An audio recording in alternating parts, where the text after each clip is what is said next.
Bonjour à tous et bienvenue sur la philosophie de combat, 24e vidéo, deuxième vidéo consacrée à la métaphysique, et cette fois-ci on va parler de philosophes antiques tels que Thalès ou Héraclite ou Zénon de Cityon, ce genre de personnes. Alors j'avais dit que je commencerais avec Héraclite, mais finalement après avoir relu 2-3 bouquins, je me suis rendu compte qu'il valait mieux que je commence avec Thalès, puisque ça permettait de faire directement une transition un peu plus tard sur Platon. Alors pour faire cette vidéo, je m'aide de quelques livres que je vais vous montrer tout de suite. Alors le premier c'est ça, Denis Huysmans, les pages les plus célèbres de la philosophie occidentale. C'est très pratique, ça raconte toute l'histoire de la philosophie occidentale et ça donne surtout des textes ou des passages de textes clés et essentiels. Et j'aime bien utiliser ce livre quand je cherche un texte ou en savoir un peu plus sur un auteur ou tout simplement confirmer ce que je sais déjà ou ce que j'ai compris. Est-ce que j'ai bien compris la chose? On peut toujours voir l'interprétation d'une autre personne pour essayer de mieux comprendre ou de voir si on ne s'est pas trompé dans l'interprétation. Deuxième grande source, grande référence que je vais utiliser, c'est bien sûr Diogène Laërce. Alors Diogène Laërce, Vie, doctrine et sentences des philosophes illustres, c'est en 2 bouquins. J'ai une vieille édition, mais bon, j'ai acheté au marché aux puces.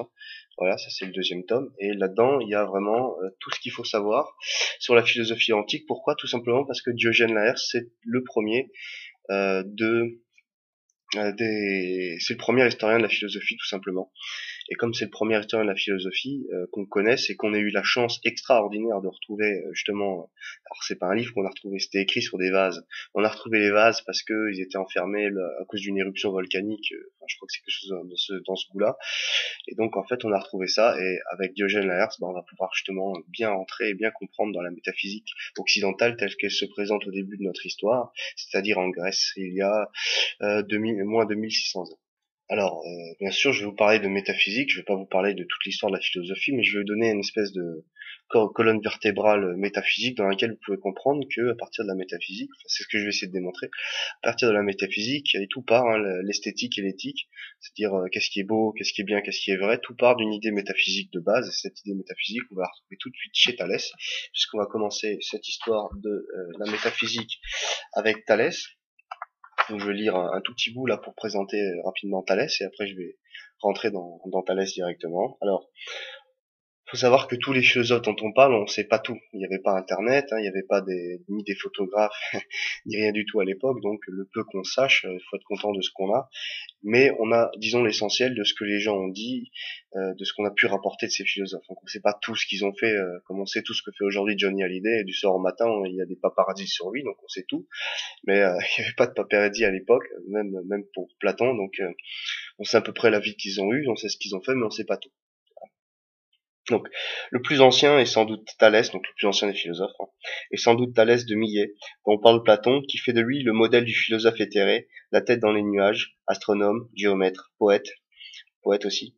Thalès, le premier des physiologues, cherche à expliquer le monde en observant la nature et ses phénomènes pour affirmer l'unité du cosmos. Donc très intéressant l'unité du cosmos, puisqu'on a déjà vu, le cosmos ça veut dire ordre en grec, et donc l'unité du cosmos, comment est-ce qu'il va expliquer ça? Il va passer par Dieu évidemment, et donc on revient sur Thalès.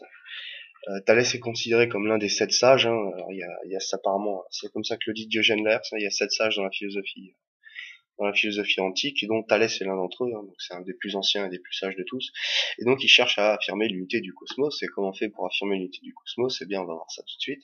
Donc qu'est-ce que c'est le cosmos? C'est l'ordre divin, l'ordre du monde, et comment on essaye il essaye d'expliquer pourquoi le monde est en quelque sorte parfait, pourquoi est-ce que tout est ordonné, tout est harmonieux.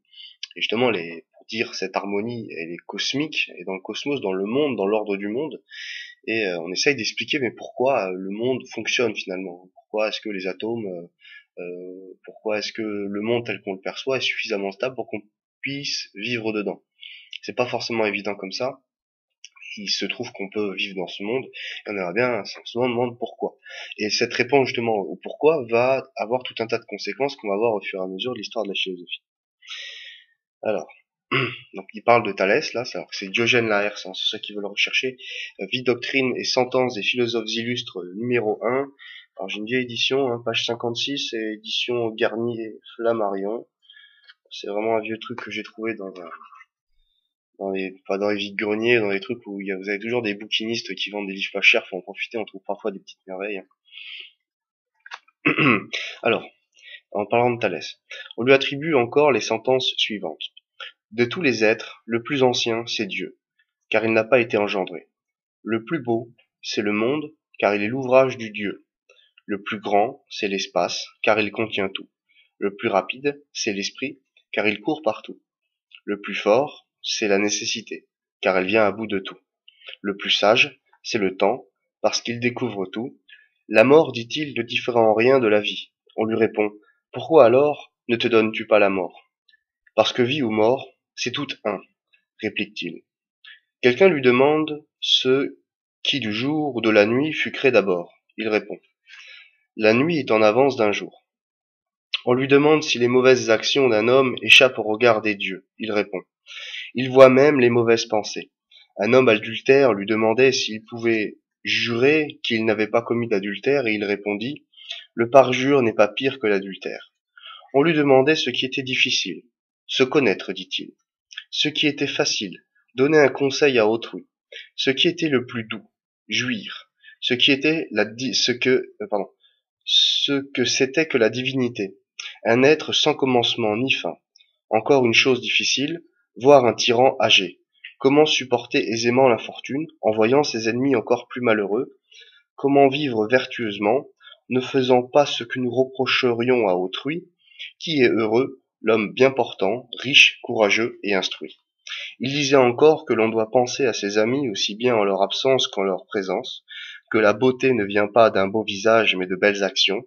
Ne t'enrichis pas injustement, conseillait-il, et veille à ne pas être cité en justice pour de mauvaises paroles, contre tes proches et tes amis.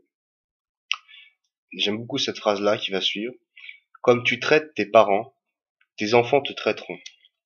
Très intéressant. Parents, bien sûr, pris au sens large des parents, de nos parents, mais aussi de nos parents, de nos proches. Donc la première, de toute façon, de toutes les grandes réponses à la métaphysique sur des questions que, je sais pas, quel est le sens de la vie, d'où venons-nous, etc., etc. La première réponse qui a été donnée, et celle qui va être gardée, on verra pourquoi elle est gardée cette réponse plutôt que les autres, c'est tout simplement Dieu a créé le monde, il n'y a pas à chercher plus loin, ça paraît évident, ça paraissait évidemment évident à tout le monde à l'époque, ça allait beaucoup moins à la nôtre. Mais il n'y avait pas à chercher, savoir si le monde était créé par... alors, non, non, pour lui c'était Dieu, et le monde était parfait parce que c'était l'ouvrage de Dieu. Et d'ailleurs, qu'est-ce que c'est l'art? Qu'est-ce que c'est l'art quand il est beau, finalement, à l'époque, quand on a comme réponse métaphysique que finalement la réponse de toutes nos grandes questions, ça c'est Dieu. Et comme Dieu est parfait, puisque Dieu ne peut pas être imparfait, Dieu est forcément parfait. Et comme il est parfait, il a fait un monde parfait, c'est-à-dire un cosmos, un ordre. Donc l'ordre de l'harmonie de la nature, c'est évidemment Dieu qui a fait le monde comme ça, puisqu'il est aussi harmonie et perfection. Et qu'est-ce que c'est l'art finalement? Quand il doit être beau, l'art doit imiter la nature tout simplement. Parce que quand votre art imite la nature, il imite l'œuvre de Dieu. Et comme il imite l'œuvre de Dieu, il est magnifique, il est beau, il est comme l'œuvre de Dieu. Alors évidemment, c'est une réponse qui sera reprise par la suite par des gens qui viennent beaucoup plus après dans la philosophie. C'est des gens comme Platon, Aristote, puis après toute l'histoire du christianisme va reprendre ces réponses-là. Je vais juste indiquer quelque chose. Hein. Thalès, c'est 600, il est né en 620 il est né en moins 625 avant Jésus-Christ et il est mort en moins 547. Donc ça se situe un peu. Il est mort au 5e siècle avant Jésus-Christ. Et donc ça permet de percevoir un peu dans quel ordre, parce qu'après, si vous voulez, comme c'est le premier, après il y a des gens comme Héraclite, etc., qui viennent par la suite, mais c'est la première réponse, et après, face à cette réponse, on va justement la commenter, la critiquer, essayer d'aller au-delà de ça. Alors faut savoir que, comment dirais-je, Thalès ne se voyait pas comme un philosophe, hein, il se voyait vraiment comme un scientifique. D'ailleurs, il y a le théorème de Thalès qui existe toujours en géométrie. Et donc lui, son grand truc, il a fait un grand voyage en Égypte et il a ramené justement d'Égypte les mathématiques égyptiennes. Et donc c'est vraiment un grand sage parce que non seulement il avait une vision de la vie, il avait aussi une vision des sciences. Et lui, c'était vraiment plutôt dans l'ordre d'idées, ça devait être un maître de la connaissance en quelque sorte. Alors on peut critiquer, on peut dire oh mais ta réponse métaphysique a fait beaucoup de mal aux gens, gna gna gna, l'histoire de la chrétienté c'est une horreur absolue. Bon, on est en moins 625, moins 547 avant Jésus-Christ. On va pas, d'ailleurs, l'histoire le montrera, l'histoire de la métaphysique, que tout est bien plus compliqué que ça en a l'air, et que finalement, c'était une réponse comme une autre, et ça avait beaucoup d'avantages. Maintenant, on va avoir d'autres réponses à cette grande question, qu'est-ce qui crée le monde, qu'est-ce que l'être, etc. Le deuxième philosophe dont on va parler, c'est Héraclite. Alors, je vais lire un petit passage là des pages les plus célèbres de la philosophie occidentale pour parler d'Héraclite. Héraclite est l'un de ceux dont on connaît le moins bien la vie, qui se déroule à Éphèse. Sa pensée se reconstitue à travers les citations qu'en ont fait ses disciples, ses analystes et ses détracteurs. Le monde d'Héraclite est un univers de contraires, d'oppositions, d'antagonismes qu'il convient de rapprocher terme à terme pour mieux les réduire en une unité universelle. Toute la pensée d'Héraclite est un jeu de mots, de contradictions, d'énigmes dont il faut déchiffrer le sens. Il ne s'agit plus d'expliquer un monde immuable et fini, mais d'en suivre le mouvement pour comprendre la quête de l'homme, celle de la sagesse. Donc là, Héraclite, c'est évidemment la grande pensée du flux.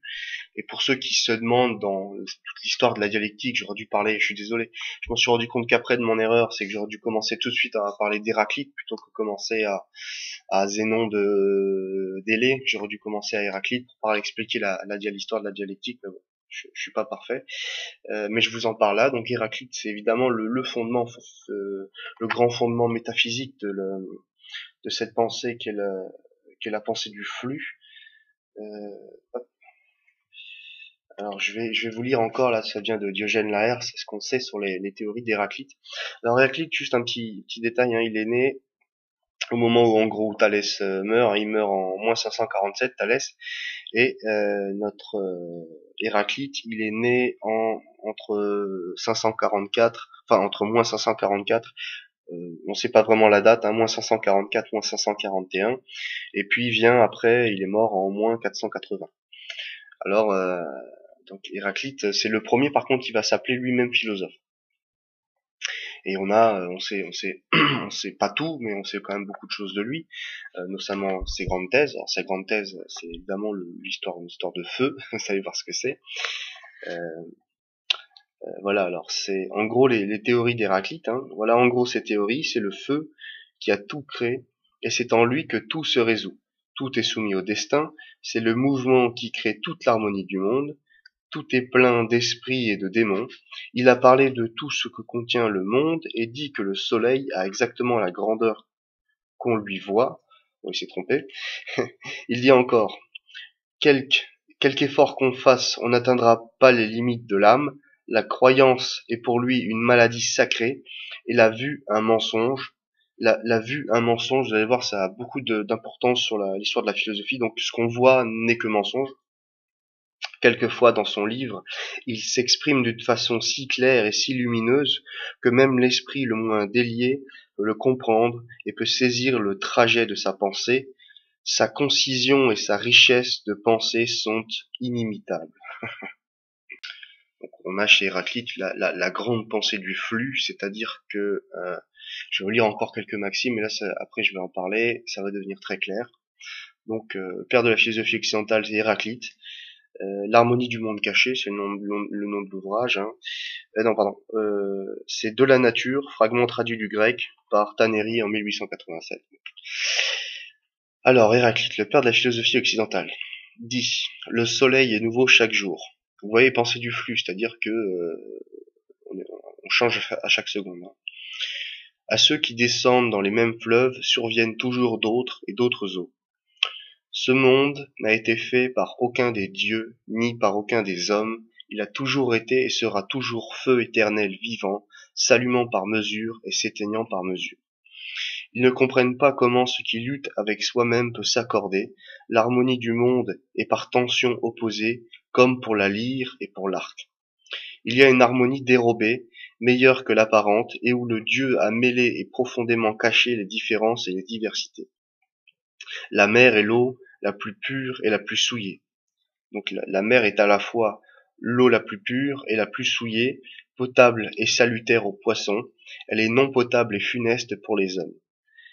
Même chose, ce qui vit et ce qui est mort, ce qui est éveillé et ce qui dort, ce qui est jeune et ce qui est vieux, car le changement de l'un donne l'autre et réciproquement. On ne peut pas descendre deux fois dans le même fleuve, donc ça c'est la grande phrase qui est connue chez Héraclite, hein. Donc, c'est-à-dire que un fleuve, ça coule en permanence, et donc les eaux coulent elles-mêmes, sont toujours différentes, et très intéressant aussi.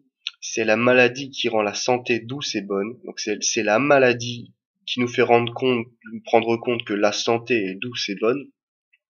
C'est la faim qui fait c'est la faim qui fait de même désirer la satiété et la fatigue le repos. C'est quand on est fatigué qu'on est en repos. Donc quand on est en bonne santé, ben, on pense pas que c'est une chose importante, sauf si on tombe malade, et bien là on se rend compte que la santé était douce et bonne, comme il dit. Vous voyez tout de suite l'opposition par rapport à Thalès, puisqu'il dit ce monde n'a été fait par aucun des dieux ni par aucun des hommes, il a toujours été et sera toujours feu éternel, vivant, feu éternel vivant. Donc pour lui, là, on va voir ça plus en détail, et s'allumant par mesure et s'éteignant par mesure. Donc en fait, c'est vraiment le grand penseur du flux, c'est-à-dire que y a pas de Dieu, il y a qu'un flux qui s'allume et qui s'éteint par mesure, c'est-à-dire à certains endroits. Et il se trouve que le monde n'a ni commencement ni fin, c'est vraiment une pensée du flux. Sans cesse, le monde est en mouvement. C'est pour ça que vous vous rendez compte que le grand philosophe qui a déterré Héraclite, c'est évidemment Hegel. C'est Hegel qui s'est mis à parler d'Héraclite et qui a essayé d'utiliser cette grande pensée du flux pour aller au-delà de la pensée, on va dire, pas traditionnelle, mais de la pensée de l'époque. Et justement, il a déterré Héraclite parce que il n'y a pas de début, il n'y a pas de fin. Donc il n'y a pas de sens, si vous voulez. Le seul sens, c'est ce flux continu, le temps, en fait. Donc si vous voulez, la vraie métaphysique d'Héraclite, c'est le temps. C'est-à-dire, quelle est la réponse à tout expliquer? Il va pas vous dire d'où vient l'être humain, il pourrait pas vraiment vous le dire, mais il se trouve que c'est le temps. Voilà, il y a le temps qui avance, qui c'est un flux comme ça, qui n'a pas de fin, et c'est un feu éternel qui s'éteint et qui se rallume. Donc en fait, le l'univers tel qu'on le connaît, c'est finalement un feu qui s'est allumé et qui peut s'éteindre et qui se rallume à un autre endroit et qui se rééteint, etc. Et donc c'est le fait que l'être humain existe ou que la Terre existe, ça serait une idée, ça serait vraiment une intensité tellement forte que finalement ça fait le monde existe, mais cette intensité, comme elle coule dans un flux, elle peut aussi s'éteindre, ce qui fait que le la, la, la, le monde finalement pourrait pas s'effondrer mais pourrait disparaître parce qu'il manque d'intensité. Alors c'est une pensée qui est très intéressante et très vraie, surtout si vous pensez à l'homme. Si vous pensez à quand vous vous laissez aller, vous avez l'impression que vous avez un feu intérieur qui s'éteint comme ça, et quand vous faites du sport, quand vous vous mettez à lire, quand je sais pas, vous rencontrez une femme et vous êtes amoureux, c'est comme si la flamme se rallume comme ça, on redevient un homme, on redevient un conquérant, super fort, etc.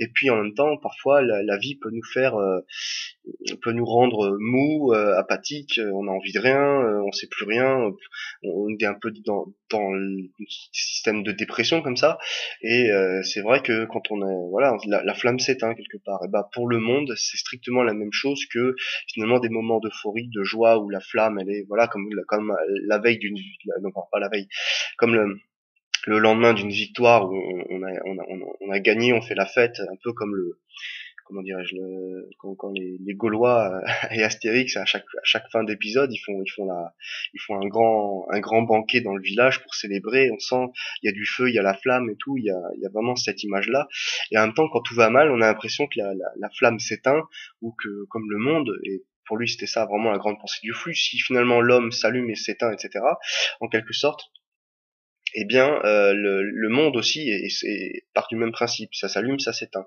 Ce qui veut dire très bien que comme le monde n'a pas été créé par Dieu, c'est ce qu'il vient de dire, eh bien, le monde pourrait très bien ne pas être, ou se désintégrer, ou voilà, peu importe le mot physique qu'on utilise pour expliquer ça.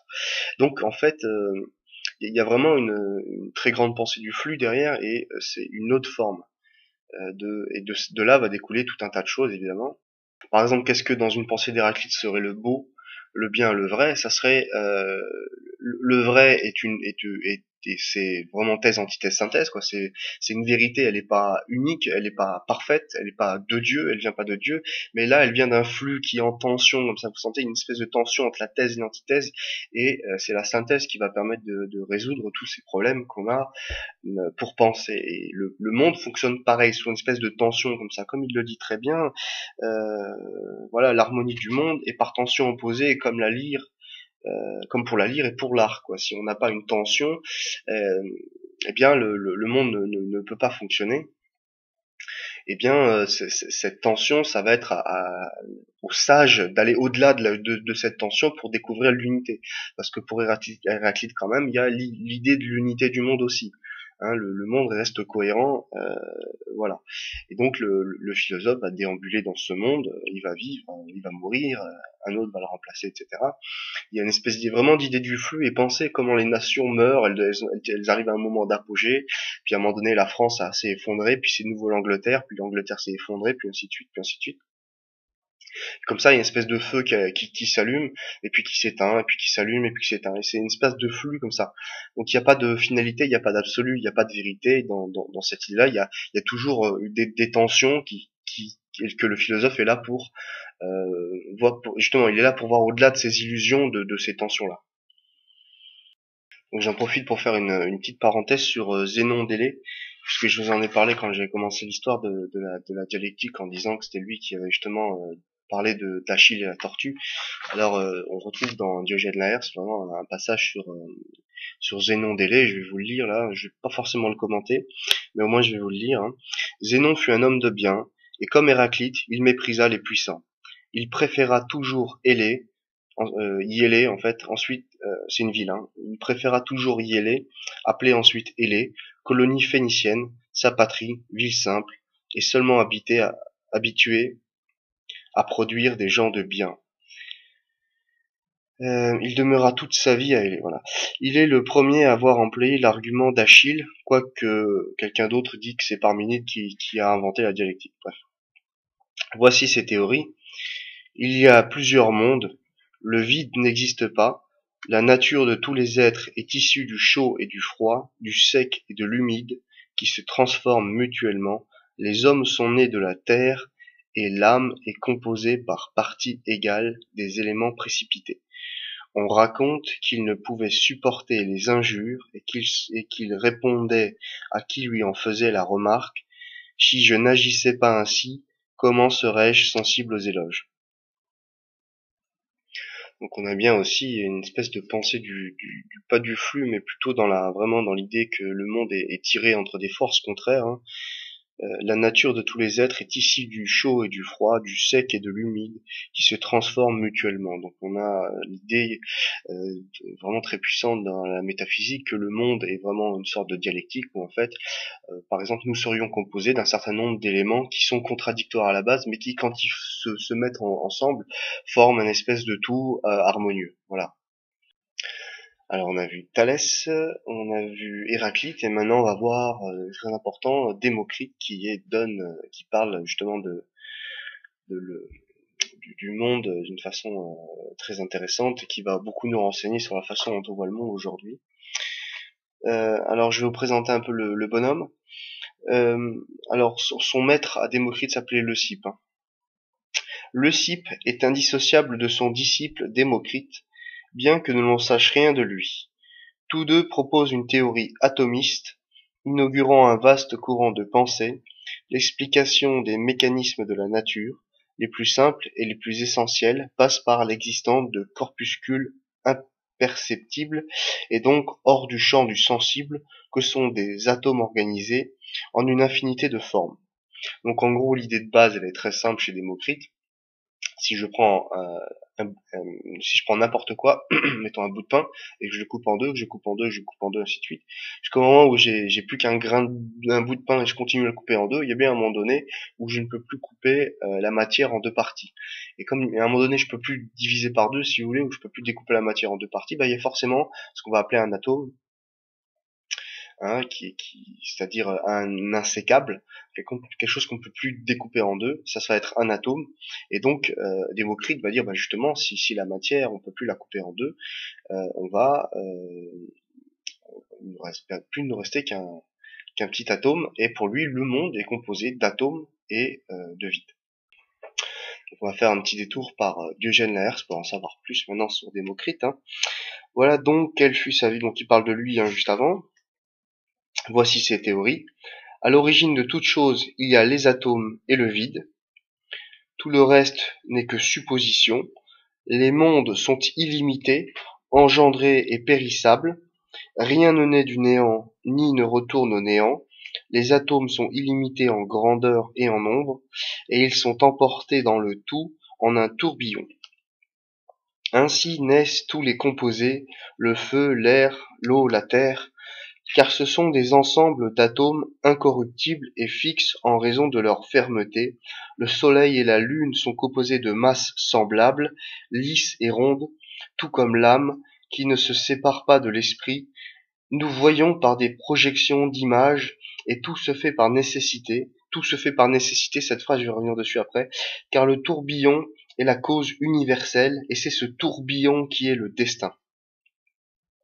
Le souverain bien est le bonheur, ou euthymie, très différent du plaisir, contrairement à ce que l'on crut ceux qui l'ont mal compris, attitude dans laquelle l'âme est en repos et calme et ne laisse troubler par aucune crainte, superstition ou affection. Il l'appelle de divers noms, entre autres de celui de bonne humeur. Le droit est une invention des hommes, tandis que les atomes et le vide existent selon la nature. Voilà donc ces théories. Alors, je reviens juste parce que c'est très important. Thalès, il nous dit, voilà, c'est Dieu qui crée le monde est parfait, il n'y a pas à chercher. Héraclite nous dit, en fait, le monde est un flux avec diverses parties qui sont plus ou moins allumées d'un feu comme ça. Et Démocrite, qui est un peu le grand-père, si je peux me permettre, de la science moderne, qui nous dit, bah non, pas du tout, le monde est composé d'atomes et de vide. Alors de dire que le monde est composé de vide, c'est très problématique, parce que ça voudrait dire que Dieu n'est pas parfait dans le monde, ou qu'il n'a pas la totale maîtrise du monde, puisque si Dieu n'a pas la totale maîtrise du monde, eh bien il y a des trous dans le monde, puisqu'il y a des endroits où il n'est pas. Et donc ça, on verra que par la suite, bah, c'est pas possible. Et donc lui, il nous dit, et ça c'est très très important, je l'ai noté avant, alors est-ce que c'est bon, voilà. Nous voyons par des projections d'images, et tout se fait par nécessité, car le tourbillon est la cause universelle, et c'est ce tourbillon qui est le destin. Se fait par nécessité. Alors ça, c'est un mot très important dans l'histoire de la philosophie. La nécessité, on l'a déjà vu, d'ailleurs, dans le, dans ce qu'on avait dit avant. Alors pourquoi est-ce que Démocrite est aussi génial ils sont tous géniaux d'ailleurs, mais pourquoi là, est-ce là on en est vraiment dans une vision complètement radicalement différente, c'est que les atomes, le monde quand il est créé par Dieu, il obéit à la volonté de Dieu. Le monde dans le flux, il obéit à personne, et le monde chez Démocrite là, il obéit à la nécessité. C'est-à-dire que les atomes, eux, ils n'ont pas le choix d'être ce qu'ils sont. Ils sont atomes, point final, et ils se mélangent en fonction de leur nécessité. C'est-à-dire que on a déjà vu nécessité et contingence. Bah, si les atomes agissent par nécessité, à ce moment-là, le monde qui nous entoure, là, qui est autour de nous, eh bien, ce monde-là, finalement, eh bien, il n'obéit pas à des lois divines ou du libre arbitre, ou je ne sais pas. Il obéit juste à la nécessité. Et comme notre corps est composé d'atomes, et les dieux sont composés d'atomes, et tout ce qui existe est composé d'atomes, eh bien, tout ce qui existe, même les dieux, etc., est forcément comment dirais-je, est englobé dans une grande nécessité, un grand tourbillon, et le tourbillon ne se demande pas pourquoi il tourne, il n'a pas le choix de pas tourner, c'est sa nature de tourner, d'être un tourbillon, et justement on est dans ce tourbillon. Donc quand je dis Dieu existe, là je dis vraiment que c'est Dieu qui crée le monde, et il l'a créé de façon parfaite. Si on a le libre arbitre, c'est que Dieu il y a pensé, il a fait ce qu'il fallait faire. Par contre, dans l'idée d'Héraclite, c'est le temps qui détient la vérité, etc. C'est vraiment l'idée du flux. Et le flux, bon, c'est assez dur de s'imaginer. Imaginez un fleuve. Euh, voilà. Le fleuve coule je veux dire, la vie coule, le temps coule, tout coule. Si on n'a pas cette flamme en nous, justement ce feu éternel qui brûle en nous, on risque de disparaître en tant que même. Et le monde est comme ça d'ailleurs. Euh, et là, chez Démocrite, on est vraiment dans une première théorie qui effectivement, victoire de Démocrite sur les autres, hein, finalement. Eh bien, le monde est composé d'atomes, c'est comme ça qu'on pense justement aujourd'hui. Alors la grande différence, mais j'aime bien, c'est mis avec, hein, le souverain bien et le bonheur ou euthymie. En gros, c'est pas le plaisir, hein, c'est pas je sais pas moi, le vrai bonheur pour ces gens-là et comme Épicure, hein, parce que Épicure a beaucoup beaucoup pris des idées de chez Démocrite, mais le vrai bonheur, c'est pas le plaisir qu'on va chercher, parce qu'il y a deux types de plaisir, hein, celui qu'on a sans rien faire et celui qu'on a quand on est en mouvement. Ça porte un nom, mais je sais plus, je crois que c'est catastématique, mais je sais plus du tout. Et en gros, le bonheur pour ces gens-là, pour des Démocrites et Épicure, c'est ce que Épicure va appeler l'ataraxie après, c'est-à-dire l'absence de trouble. C'est-à-dire qu'on est heureux juste parce qu'on existe, tout simplement. Parce que la nécessité du monde fait que on doit exister. Et bien, juste le fait d'exister devrait nous rendre heureux, puisque finalement, notre possibilité, le fait que je puisse exister, est possible tout simplement parce que c'est la nécessité du monde qui a besoin de mon existence. Alors que finalement, euh, c'est-à-dire que je pourrais ne pas exister, mais j'existe quand même. C'est nécessaire au monde que j'existe. C'est assez bizarre et ça devrait nous rendre heureux. On devrait juste être heureux d'exister. C'est la nécessité du monde qui a besoin de notre existence. Alors que si je dis que c'est Dieu qui a créé le monde, et ben c'est Dieu qui justement, c'est pour son plaisir ou pour le bonheur des hommes, mais c'est quelque chose qui est contingent, qui est du libre arbitre. Donc on va avoir des grandes pensées du libre arbitre, justement, des grandes pensées du flux. Alors là, le flux, c'est vraiment très compliqué à comprendre, mais ça va être très utile quand on va penser à la dialectique, quand on va essayer d'atteindre la vérité ou de comprendre la difficulté du monde. Qu'est-ce que le monde? Et ben justement, on va toujours se référer à Héraclite, qui lui va voir le monde comme un champ de force tiré comme ça dans tous les sens, et c'est pas faux d'ailleurs. Et puis Démocrite qui va dire bah non, c'est pas Dieu qui crée le monde, c'est le monde qui est une nécessité en elle-même.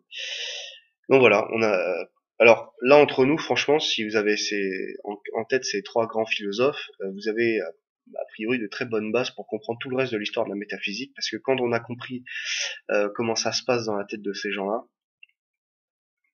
le reste, tout le reste découle. La morale découle, la politique, tout ce que vous vivez au quotidien, tout le reste va découler d'en gros ces grosses pensées. Alors il y en a évidemment d'autres, il y en a d'autres qui sont très intéressantes aussi, mais en gros ça va découler de cette idée-là. Donc le monde est dû à la volonté d'un Dieu, et du Dieu qui est une perfection, et donc le monde parfait, on vit dans le meilleur des mondes possibles, on vit dans un monde parfait, c'est Dieu qui l'a voulu, c'est comme ça. On vit dans la grande pensée du flux où il n'y a aucune vérité, il y a juste un flux qui coule, qui est ce temps qui nous entraîne. On peut pas arrêter le temps, on ne peut rien faire contre le temps, il faut juste vivre, disons, de façon à ne pas être éjecté du flux. Et puis la troisième grande pensée qui sera plutôt scientifique, qui est de dire la nécessité, c'est-à-dire qu'on n'a pas le choix d'exister, et il faut être juste heureux de savoir que finalement le monde a besoin de nous quelque part, il a besoin qu'on existe, et que qu'il n'avait pas le choix, alors que Dieu avait le choix. Le monde n'a pas le choix de nous faire exister ou pas. Donc c'est quand même fascinant. Ça veut dire que quelque part le monde, la nature nous veut.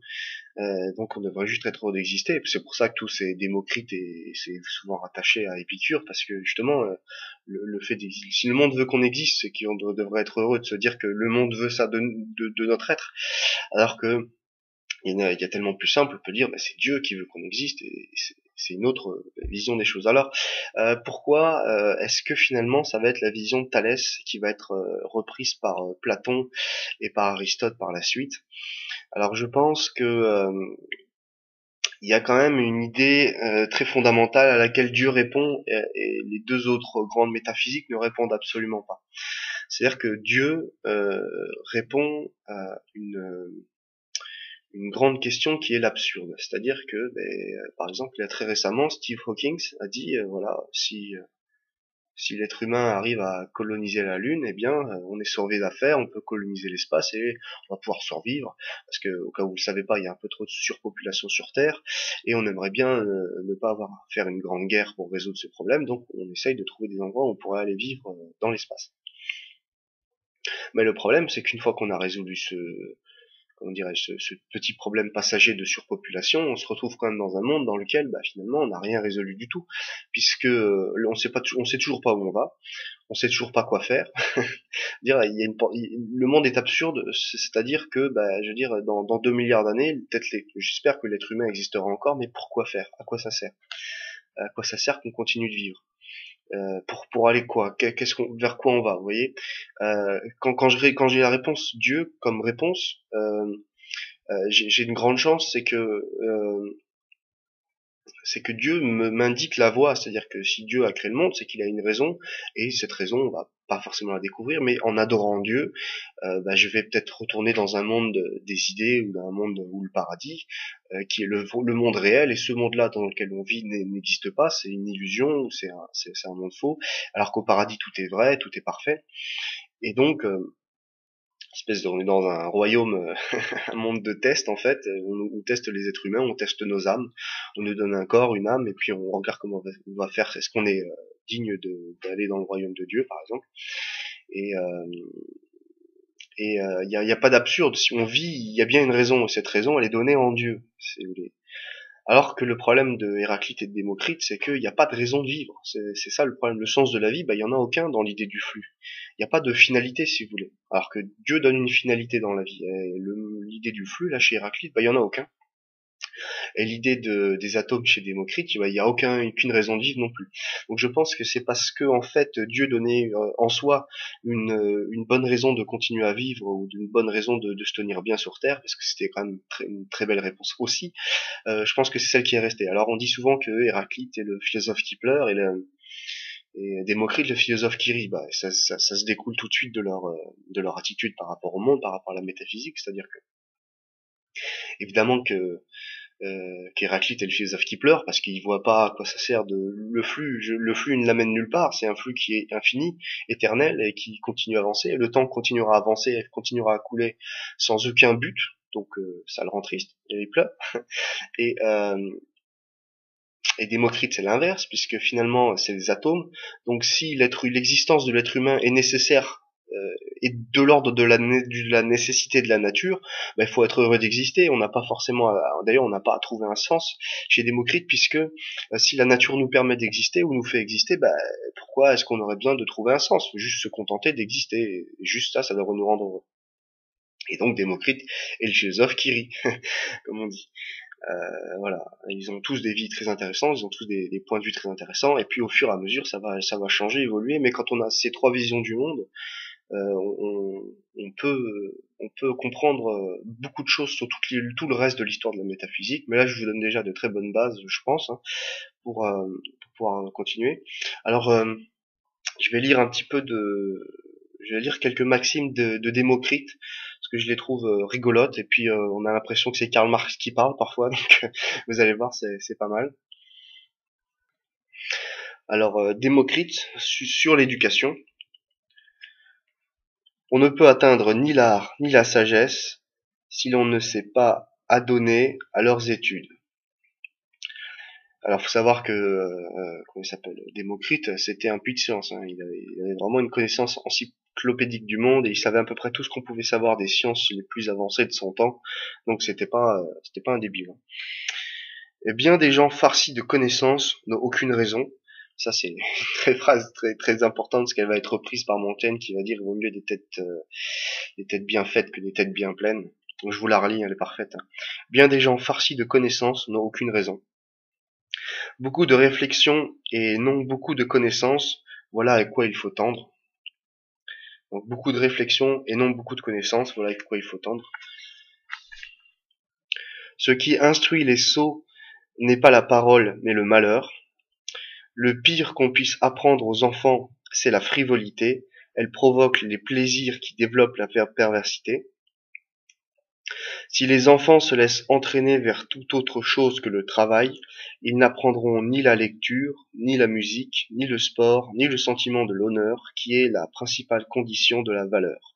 C'est par ces moyens que naît d'ordinaire et principalement le sentiment de l'honneur. L'éducation est pour les gens heureux une parure, pour les gens malheureux un refuge. Ça, c'est vraiment une phrase absolument géniale, puisque c'est ça qui scinde vraiment rien qu'avec cette phrase, on peut scinder l'histoire de la philosophie en deux, et c'est ce que fait actuellement Michel Onfray. Je pense c'est vraiment à partir de cette phrase que quelqu'un comme Michel Onfray peut travailler et peut dire des choses aussi intelligentes, hein. L'éducation est pour les gens heureux une parure, pour les malheureux un refuge.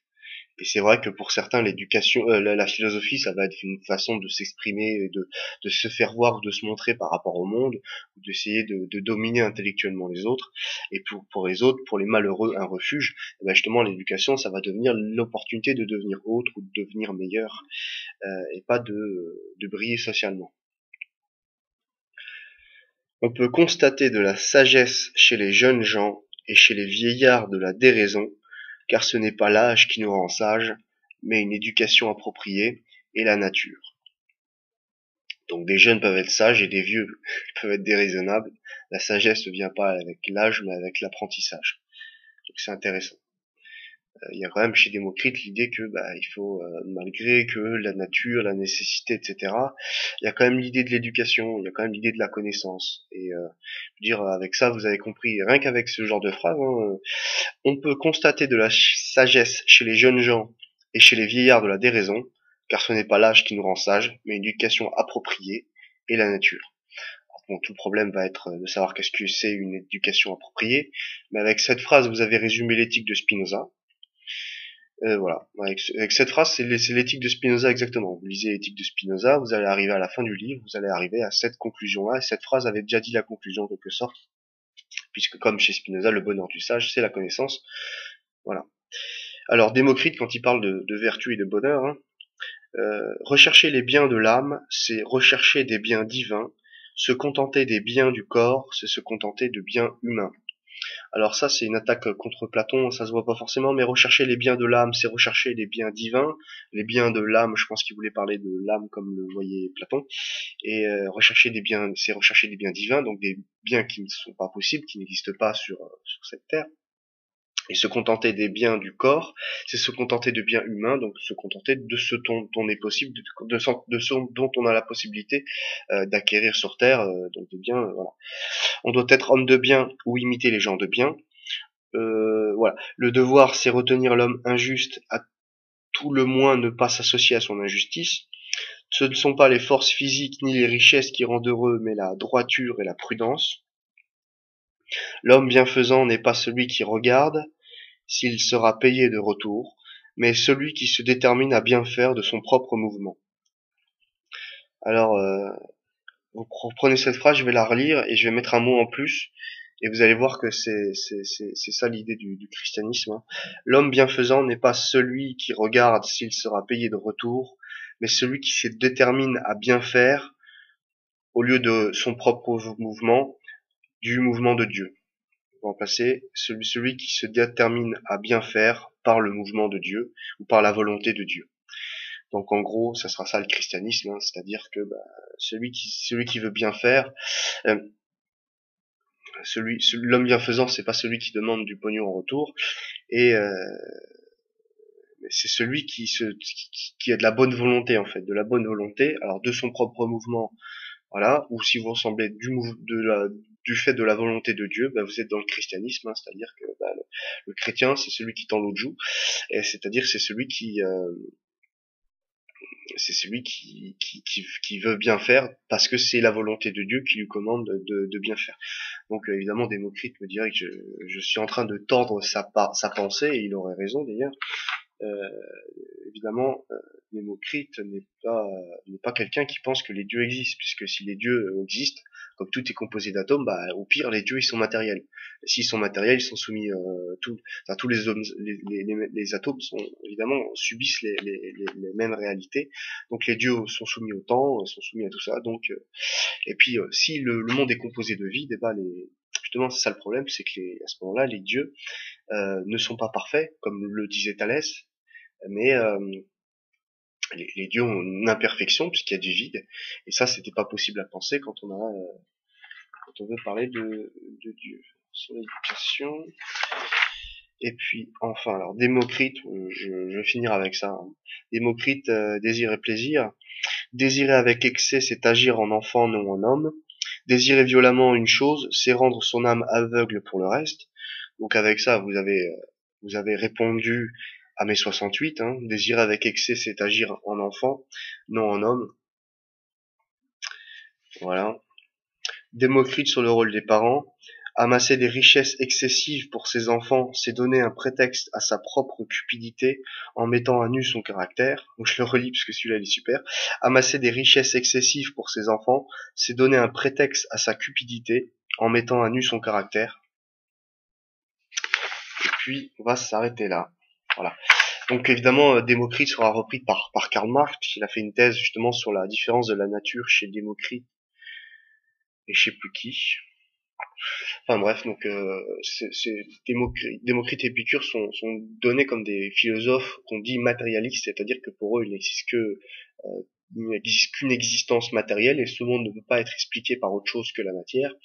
Alors pour que des philosophes comme d'autres philosophes, comme comme Thalès ou Héraclite, l'explication de ce monde n'est pas dans ce monde, mais il est dans le fonctionnement du monde qui nous explique la nature du monde. C'est-à-dire que quand je vois que le cosmos est harmonieux, que Zeus est au ciel et c'est lui qui dirige le ciel, et que Poséidon est dans la mer et c'est lui qui dirige la mer, et qu'il y a une déesse pour la sagesse, une déesse pour ci, une déesse pour ça, et qu'il y a des dieux à chaque fois qu'il y a besoin de dieux pour expliquer chaque comportement de l'être humain.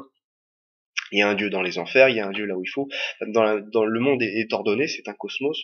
Et bien à ce moment-là, quand je l'explique, ce cosmos, j'ai le droit de parler de Dieu.